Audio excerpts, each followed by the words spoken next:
questions. Thank you for yielding, Mr. Chairman, and thank you for our panel to being present here today. As a doctor, I too am committed to ensuring the continued effectiveness of federal resources that safeguard both public health and public safety. When I first came to Congress, I made it a priority to work on the healthcare issues that matter most to Pennsylvania, which is why I am pleased to see such an extensive list of bipartisan bills before us for consideration today.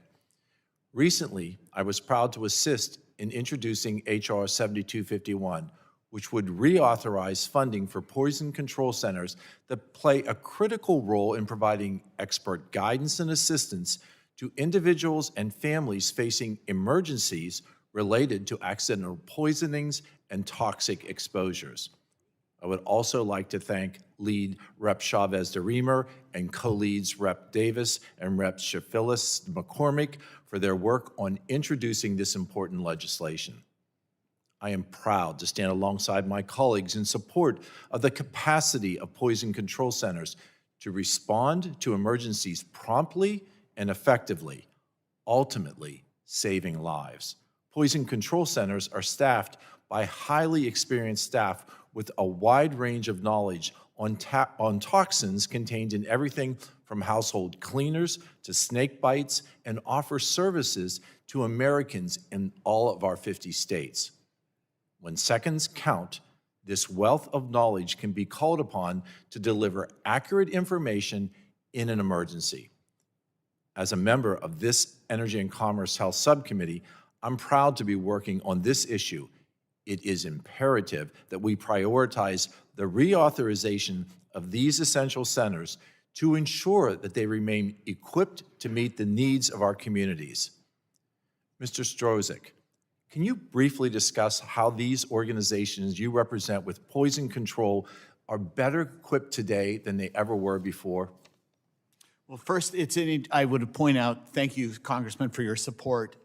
Poison control centers are kind of the silent provider, if you think about it. It's an incredible resource we don't think about until it's needed, be it physician level, be it EMS provider level, be it a parent.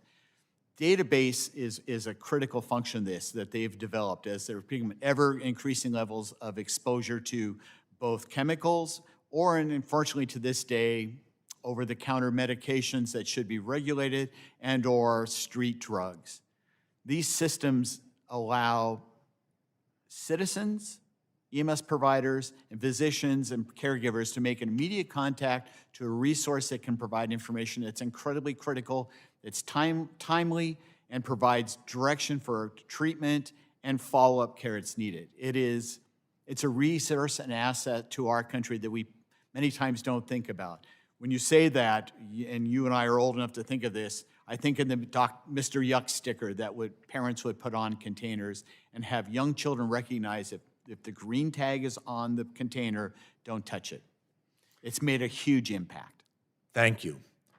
I am also very pleased to see this committee considering the Emergency Medical Services for Children Reauthorization Act, which is a vital piece of legislation aimed at children so that they receive the appropriate care during medical emergencies. My colleague, Dr. Schreier, just mentioned that children are not little adults. I would like to thank our lead sponsor, Rep. Carter, and co-chair of the Children's Health Caucus, Rep. Castro and Dr. Schreier, for their bipartisan work on this bill.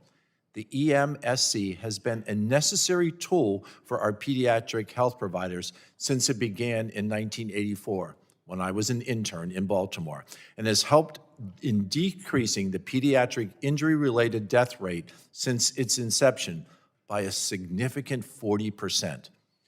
Mr. Strozik, EMSC state funding has been used for the purchase of specialized equipment and supplies to improve how children are cared for following a severe accident or during an illness. What other kind of specialized equipment and supplies are unique to children? Well, if you think about it, everything is smaller, be it airway management, be it cardiac monitoring, the applications to use a monitor, medications. There are therapeutics by which called a Brazil tape. You may recall that from your days where we can put down and make definitive decisions on dosages for patients. There are warming equipment that is needed for very, very young children, for neonates that need to be protected. And then across this country, we've developed some very high-level technology of moving newborn patients and young patients from primary care facilities to tertiary facilities that have changed their life and allowed high levels of recovery. Today, we have units running around the country that have levels of technology that are miniature neonate units on the road.